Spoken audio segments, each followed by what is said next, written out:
The scent of homemade food drifted through the white clapboard house, mingling with the faint tang of the nearby saltwater harbor. Brittany moved carefully around the dining room, arranging plates on the polished oak table, adorned with crisp white flowers, gleaming silverware, and freshly polished glasses that caught the soft glow of the hanging lanterns. There was something in the air, a quiet thrill of celebration. They were marking 30 years of marriage. She smoothed her dress, simple yet elegant, and pinned her dark hair with practiced care. Her smile was steady, though nerves fluttered beneath it. Would he remember the song from our first dinner together? She wondered. I think he will. Tonight will be different. Andrew arrived first, enveloping his mother in a warm hug. Behind him came Tyler and their wives, taking in the familiar charm of the house, the sunlight spilling through tall bay windows, the faint creak of the wooden floors under their feet. The house looks amazing, one of the wives said, eyes sparkling. And Mom, you look radiant. Harmony and joy filled the room, mingling with the smell of roasted vegetables and fresh bread. Upstairs, Michael dressed with exacting precision, sliding into a tailored suit that whispered control. The subtle scent of his cologne preceded him as he glanced at a message from Emily. After tonight, we'll be free. It will be unforgettable. He tucked the phone away, inhaled deeply, and descended the staircase with a quiet arrogance that barely hid itself. He pressed a light kiss to Brittany's cheek and nodded toward the table. Everything looks nice, he said, the word flat, as if he were assessing someone else's home. Brittany's smile didn't falter, oblivious to the chill in his tone. He pulled out her chair, and the family settled around the table. Andrew raised his glass. To the love and strength of a couple who gave us everything. You are our example. Tyler followed, voice trembling with emotion. 30 years together is inspiring. I hope to reach that point with my wife someday. Brittany's eyes glistened with tears, not of sorrow, but gratitude. She reached for her husband's hand under the table, but he subtly pulled away. Dinner passed in a quiet tension. Michael stayed distant, offering no stories, no laughter, barely participating while the rest of the room tried to celebrate. It was supposed to be a night of joy. When dessert was about to be served, Brittany rose to fetch the special wine she had reserved, the cork popping softly in the warm dining room. Michael's voice stopped her. Before dessert, I want to give your mom something. All eyes turned to him. He pulled an envelope from his jacket and handed it to Brittany with a smirk that didn't reach his eyes. Something you've earned after all these years. Touched and surprised, she held it gently, the paper trembling in her fingers. Her children leaned forward, anticipation on their faces. Open it, Mom. What is it? Andrew urged. She hesitated, then unfolded it. Her face drained of color as her eyes scanned the words. The envelope slipped from her fingers and landed silently on the table, tears spilling freely down her cheeks. Mom, what happened? Andrew's voice tightened. Michael leaned back, an expression of satisfaction etched into his features. Silence pressed into the room like fog. Brittany tried to stifle her sobs but couldn't. Her lips quivered, her gaze unfocused, as if the words had struck from nowhere. Andrew snatched the envelope and read it, his expression shifting from confusion to shock to fury. It's a divorce petition. Tyler's eyes widened. This has to be a joke, right? Michael swirled his wine glass slowly. No joke. Freedom. I'm done living a lie. Brittany whispered, voice breaking. You chose this moment? He shrugged, cold as the Puget Sound wind outside. After 30 years, I thought we deserved honesty. I met someone 2 years ago, to be exact. The room went still. Even Dana and Daisy, usually quiet, exchanged stunned glances. Andrew wrapped an arm around his mother's shoulders. 2 words for you, Dad. Cowardice and cruelty. Don't preach to me, Michael snapped. Your mom hasn't fulfilled me in years. She shut herself off in the house, in the kitchen with the kids. I wanted more. I wanted to feel alive. And you chose to destroy her life for your selfishness? Andrew shot back. I chose to live, Michael said sharply. Emily makes me feel alive. And I'm not ashamed to admit it. At the mention of his mistress, Brittany sank deeper into her chair, face soaked with tears. Tyler stood abruptly, fury in his eyes. Emily? Your secretary? That plastic woman. Michael laughed bitterly. Watch your tone. I'm still your father. Not tonight, Andrew said firmly. Tonight, you're a man who destroyed an incredible woman out of ego. You may have built this house, but now you're trying to take everything from our mom. Michael slammed the table. Respect me. This is my house, and you still eat from my plate. Not anymore, Andrew said. We don't want anything from you. Leave. Tonight. Tyler stood beside him. You chose your mistress. Stay with her. But don't ask us to pretend everything's fine. Brittany rose slowly, swollen eyes steady now. You broke me inside, but I won't beg for love. Go. And I hope one day you realize what you've lost. Michael stormed out, furious, but the unwavering stares of his sons and Brittany's quiet contempt left him defeated. He grabbed his keys, glanced back once, and left. The door slammed, echoing like a lament through the White House on the quiet Port Townsend street. Brittany collapsed. For days, she hid in her room, curtains drawn, bed unmade, phone off. Michael's words replayed in her mind, lifeless and routine. She stopped eating, speaking, even crying. The tears dried, leaving emptiness. Andrew and Tyler took turns staying with her, silently keeping the pieces together. Their eyes shared the same pain, indignation, heartbreak, but also determination. We can't just take care of her, Tyler, Andrew said. We can't act like what he did is normal. I know, Tyler replied. I'm thinking of leaving the company. So am I. Within a week, both resigned from the family business, the empire they had built alongside their father. But now it was tainted. Emily strutted through the halls, high heels clicking, flaunting her new role as Michael's partner in business and in life, taking the desk that once belonged to Brittany. Blinded by desire and false power, Michael ignored the signs, the distance of his sons, the employees' contempt, the steady decline in sales. He was convinced he had won.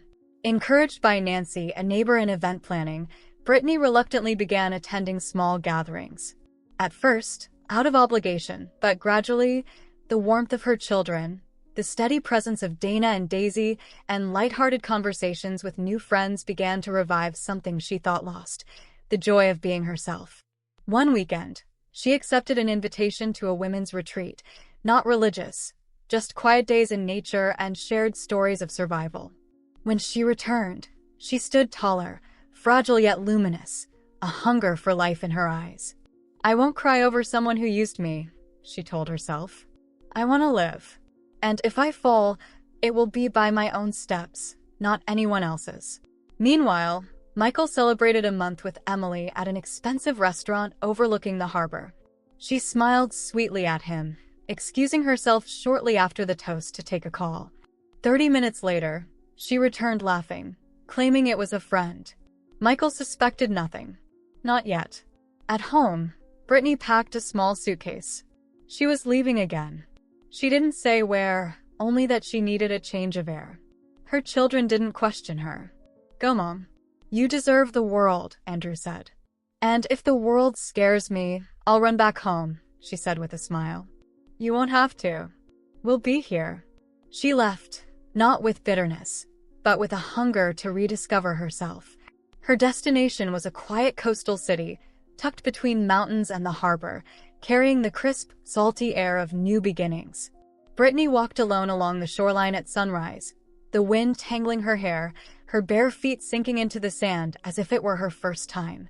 She breathed deeply, closed her eyes, and inhaled the ocean air.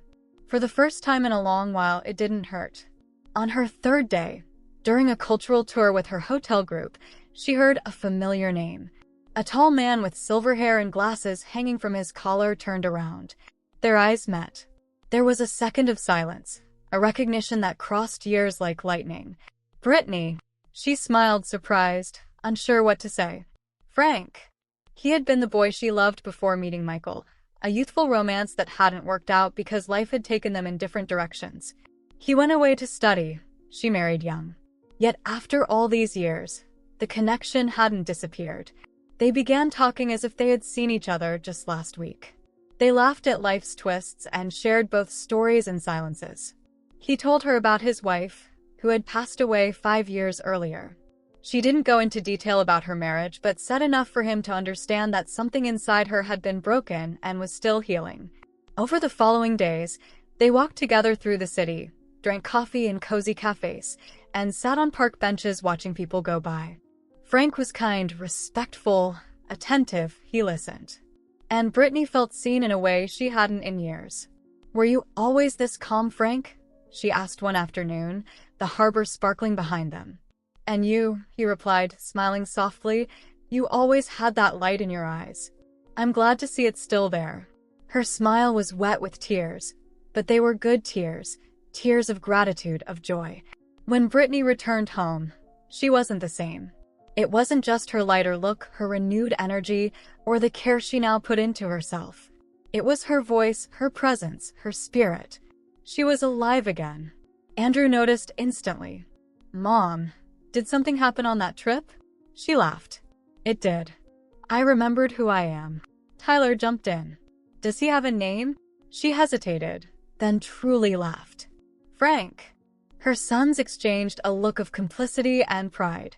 They weren't hoping someone would replace their dad, but they knew their mom deserved to be loved and valued. Brittany and Frank continued seeing each other. He started visiting on weekends, cooking for her, telling her stories. They shared wine, old music, and danced in the living room on quiet nights, without needing an audience. Meanwhile, Michael began to notice that Emily was spending more time away from him. Always in meetings, always busy, her phone locked, her smiles forced, her kisses rushed. Whenever he tried to talk, she either changed the subject or accused him of trying to control her. He called his children, but none of them answered. He sent messages, saw they were read, but never received a reply. "They're being childish," he muttered. Drama. From the bedroom, Emily tried on new clothes bought with his card. Without looking up, she said, "They're just giving back what you gave them. Maybe you deserve it." Michael stared into the emptiness. For the first time, he wondered if he had really won anything with this new life. As days passed, Emily's presence at the apartment grew thinner. Even when she was there, she barely greeted him, never let go of her phone, and avoided intimacy. Dinner was silent, her eyes never sparked, and every time he reached for her, she had an excuse: headaches, appointments, exhaustion. "We're fine, aren't we?" he asked one night. She sighed, eyes on her phone. "Michael, you're starting to sound insecure. That's not like you." He swallowed hard. For the first time, he felt control slipping. For the first time, he saw cracks where he used to see only pleasure. At work, long-term employees were resigning. His reputation with clients collapsed. Whispers about his relationship with Emily spread through the halls. The woman he had elevated as his partner was now seen with other men at high society parties, always declaring herself free, uncommitted, independent. One day, arriving home early, Michael overheard Emily laughing on the phone. "Of course I'm alone. He's just a tired old man. He falls asleep early. Do you think I'd marry him? I'm just having fun." She didn't notice him standing in the doorway, the words hitting him like a punch to the stomach. When she finally hung up, she looked at him without shame. "Oh, you're back. What was that?" "A conversation." "With who?" "Someone who makes me laugh. Something you haven't done in a long time." The fight exploded. They shouted, hurled truths. He tried to understand where he had failed, and with brutal coldness, she said what she had never dared before. "You're pathetic, Michael. Did you really think I wanted true love? I wanted stability, money, a little luxury, and you gave me that. For a while." She packed a small bag and left. She didn't look back. He stayed alone in a cold apartment, surrounded by the ruins of what he had destroyed for her. In the days that followed, Michael tried calling his children. He left dozens of messages, begging for forgiveness, claiming he had been deceived. But there was no reply. Brittany laughed beside Frank during a picnic in the countryside. She wore a floral dress and a sun hat, her smile brighter than it had been in years. Frank looked at her with tenderness. "Do you know how beautiful you are when you smile?" he asked.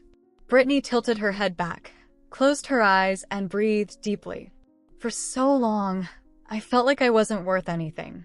Today, I feel whole for the first time, not because of a man, but in spite of one." At home, her children watched her bloom, and it gave them strength. They knew she had truly won, and they had been with her every step of the way. That was what mattered. Michael, on the other hand, drifted through dim bars, chasing the company of younger women. At first, one seemed charmed by him, until he discovered she had another boyfriend, the same one who had shared the gifts Michael bought her. It was then that it hit him.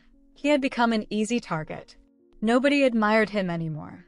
Nobody desired him. They just used him. He had traded his family for a fantasy, and all he had left were echoes of the past and a hollow emptiness that no amount of money could ever fill. Months passed. Brittany entered a small hall with serenity visible in every step. She wore a simple dress in soft, muted tones, but her eyes reflected the quiet strength of a woman reborn. At her side, Frank held her hand with steady affection, their fingers intertwined like a promise. The ceremony took place in a lush garden tucked behind a charming Victorian-style house, the kind Port Townsend is known for, with sunlight filtering through the tall firs and the faint scent of salt from the nearby harbor carried on the breeze. Only her children, Dana and Daisy, and a few close friends who had supported her through her journey of rebuilding attended. Andrew held the rings, his hands steady but his heart full. Tyler, overcome with emotion, discreetly tried to record the moment on his phone while blinking back tears. He whispered under his breath, "She deserves so much more than this. But most of all, she deserves peace." There were no ostentatious displays of wealth, no extravagance. What filled the space was deeper: complicity, respect, and real love. Birds chirped in the background, and the soft rustle of leaves added a gentle music to the day. When Brittany and Frank sealed their vows with a kiss, everyone rose to their feet, clapping and cheering. It wasn't just a wedding. It was a rebirth, witnessed by those who had always seen her fully, with open hearts. Meanwhile, Michael watched from afar. Someone, perhaps a mutual acquaintance, perhaps out of malice, had sent him the video. Sitting alone in the dim quiet of his apartment, a half-finished glass of whiskey at his side, he pressed play. His eyes filled with tears, not of regret, but of the sharp, painful realization that it was too late. He paused the video on the exact frame where Brittany smiled, and it broke him. That smile, the one he had tried to extinguish, now shone brighter than ever. And it no longer belonged to him. It never would again. In desperation, he tried calling Andrew, but the call went straight to voicemail. He sent a message to Tyler. "I saw the video. She looks beautiful. Please tell her I'm sorry."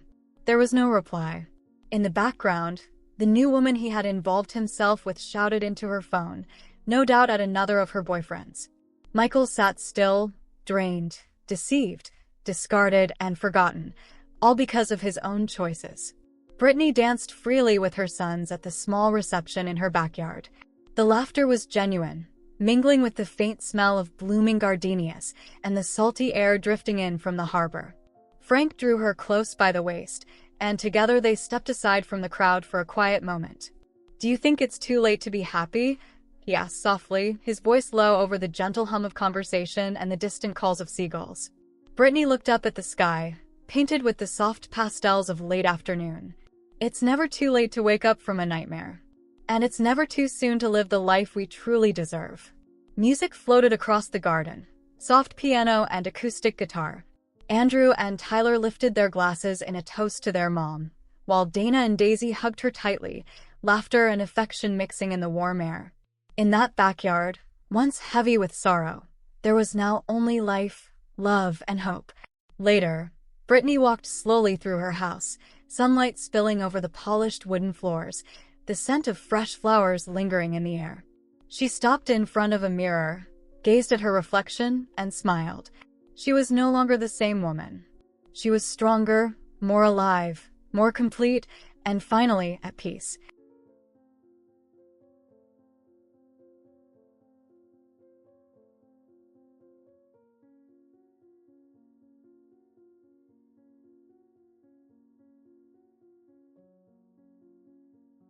You just heard this one from Stories by Sue.